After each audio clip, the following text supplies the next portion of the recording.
தக்காளி எடுத்துக்கிறோம்.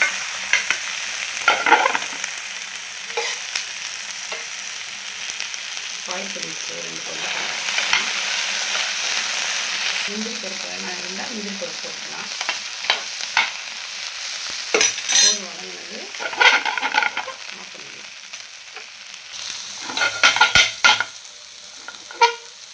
இந்த அளவுக்கு வதங்கினா போதும். ஆஃப் பண்ணிடுவோம். ஆற விடலாம். எண்ணெய் மசாலாவுக்கு இது போடுறோம்.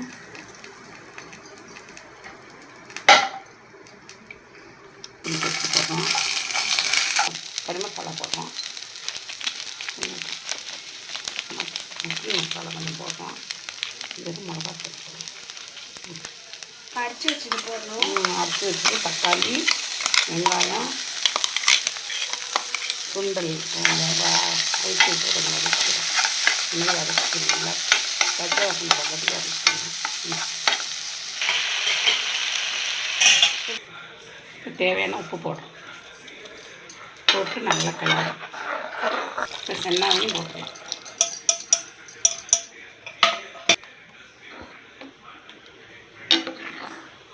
சரி, இப்போ மூடி வச்சிடலாம்.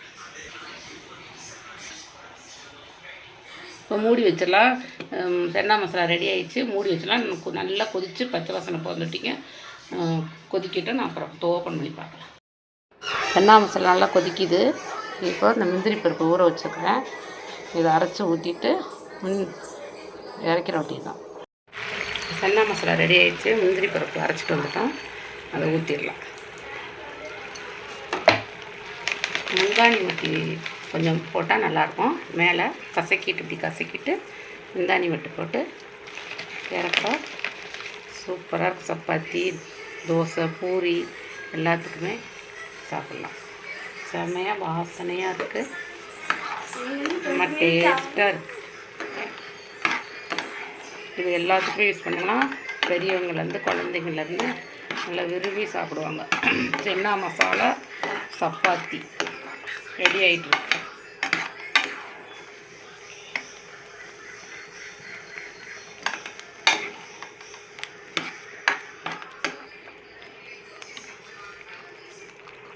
இப்போ ஸ்டவ் ஆஃப் பண்ணிடுவோம். சென்னா மசாலா ரெடி ஆகிடுச்சு. இப்போ நாங்கள் சப்பாத்தி போட போகிறோம். போட்டு காட்டுறேன். பட்ரு போடுங்க. பட்ரு போட்டால் பசங்க நல்லா வாசனையாக இருக்கும், சாப்பிடுவாங்க. பட்ரு போட்டால் கொஞ்சம் ஸ்மூத்தாக இருக்கும். ஆயில் ஊற்றாதீங்க. ஆயில் ஊற்ற வேண்டாம். லைட்டாக பட்ரு போட்டால் போதும். பிள்ளைங்க வாசனையாகவும் விரும்பி சாப்பிடுவாங்க. குழந்தைங்களுக்கு கொடுக்கணும்னா மெதுவாக சாப்பிட்டா சப்பாத்தி கொடுங்க. சப்பாத்தி போட்டாச்சு. பக்கத்துலேயே சென்னா மசாலா ரெடி ஆகிருக்கு.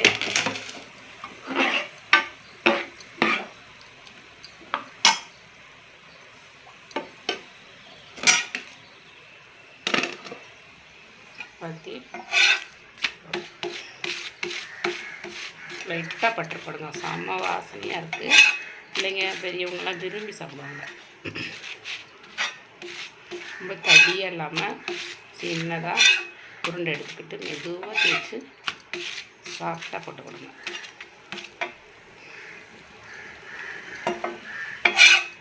இன்னைக்கு காலையில் டிஃபன் எங்கள் வீட்டில் சப்பாத்தி, சென்னா மசாலா கிரேவி.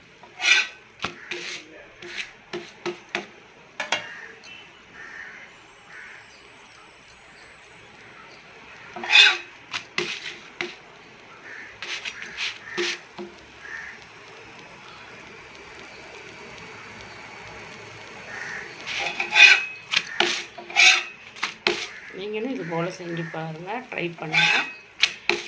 கமெண்ட் பண்ணுங்கள்.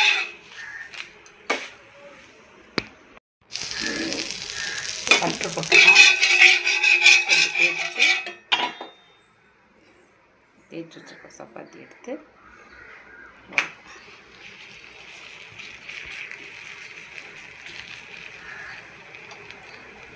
ரொம்ப ஸ்டவ் ஸ்பீடாக வைக்காமல் மீடியத்தில் எடுத்து மீடியமாக போட்டுருங்க. சூப்பராக இருக்கும்.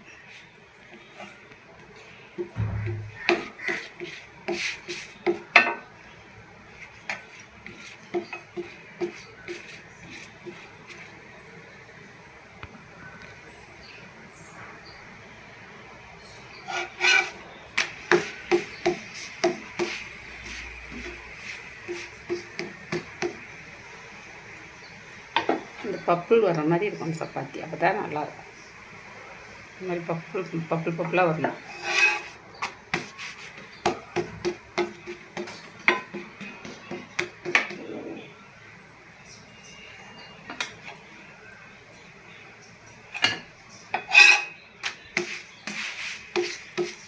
இதுக்கெல்லாம் ஆயிலே ஊற்றக்கூடாது.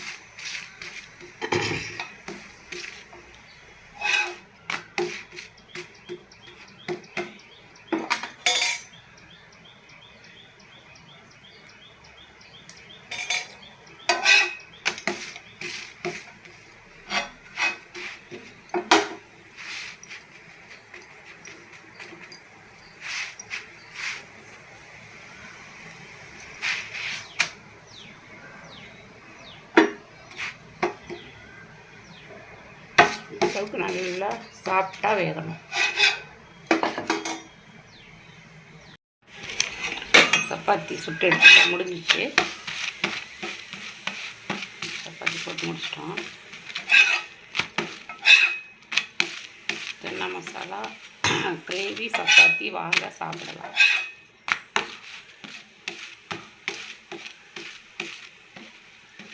இந்த மாதிரி இப்படி அமைக்கி விட்டிங்கன்னா நல்லா இந்த ஓரத்தில் நல்லா வெந்துடும்.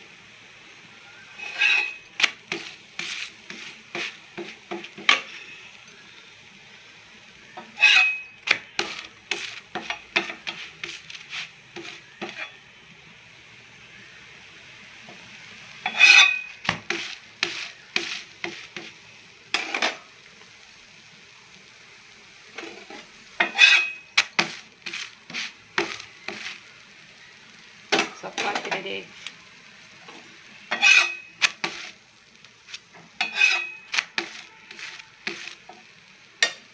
ஸ்டவ் ஆஃப் பண்ணிடலாம்.